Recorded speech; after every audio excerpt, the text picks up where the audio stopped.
अगरचे कोरोना के गुमशुदा शहजादी प्रिंसेस एक टावर पर छुपी हुई थी, लेकिन उसका ताज क्राउन किले कैसल में महफूज रखा गया था।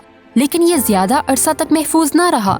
एक चोर जिसका नाम फ्लिन राइडर था अपने साथियों स्टैपिंगटन ब्रदर्स के साथ चुपके से महल में दाखिल हुआ और प्रिंसेस का क्राउन चुरा लिया। गार्ड्स ने उनका पीछा किया, लेकिन वो जंगल की तरफ भागने रन अवे में कामयाब हो गए। अचानक वो एक ऐसे हिस्सा में पहुंच गए जहां से आगे जाना मुमकिन नहीं था। वो फंसाए जा चुके थे। फ्लिन ने साथियों से कहा कि चट्टान के ऊपर से गुजरने में उसकी मदद करें, लेकिन वो उनको धोखा दे गया। वो ताज क्राउन वाले थैले बैग को उठाकर साथ ले गया, जबकि उसके साथी पीछे रह गए। लेकिन मुहाफिज गार्ड्स अब भी उसके पीछे थे। फ्लिन ने सबसे अहम मुहाफिज गार्ड को उसके घोड़े हॉर्स से गिरा दिया, लेकिन घोड़ा हॉर्स जिसका नाम मैक्सिमस था चुराए गए क्राउन को वापस लाने का पक्का इरादा रखता था। फ्लिन और सफेद घोड़ा व्हाइट हॉर्स उस थैले बैग के लिए लड़े और वो हवा में उछलकर चट्टान के किनारे के ऊपर एक शाख पर जा गिरा। लेकिन जो ही फ्लिन ने उस थैले को पकड़ा, शाख टूट गई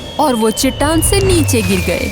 फ्लिन महफूज अंदाज में नीचे गिरा, जबकि क्राउन का बैग भी उसके पास था। उसे व्हाइट हॉर्स से छुपना था, इसलिए वो एक खुफिया गार केव में दाखिल हो गया। केव में से चलता हुआ वो एक खुफिया वादी में पहुंचा, जहां एक टावर था। फ्लिन उस टावर पर चढ़ गया ताकि हॉर्स से बच सके, और जो ही वो वहां पहुंचा, अचानक एक तवा पैन उसके सर पर पड़ा। ये रपुंज़ल ने मारा था। वो खौफजदा स्केयर्ड थी, लेकिन वो उस आदमी से मुतल्लिक भी जानना चाहती थी। उसने उसके थैले बैग की तलाशी ली और चोरी किया गया क्राउन पाया, लेकिन उसे मालूम नहीं था कि ये क्या है।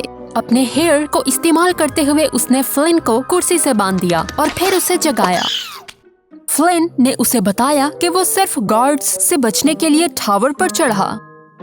रपुंज़ल को एहसास हुआ कि ये उसके लिए लाइट्स देखने का मौका है। उसने उसे बताया कि अगर वो उसे लाइट्स दिखाने ले जाए और हिफाजत के साथ घर वापस पहुंचा दे, तो उसे क्राउन वापस कर दिया जाएगा। फ्लिन को क्राउन की जरूरत थी, इसलिए वो ये बात मान गया। क्या रपुंज़ल वाकई में टावर छोड़ने जा रही है? क्या मदर गॉथल मालूम कर लेगी कि वो कहाँ है? आइए देखते हैं अगले हिस्सा में।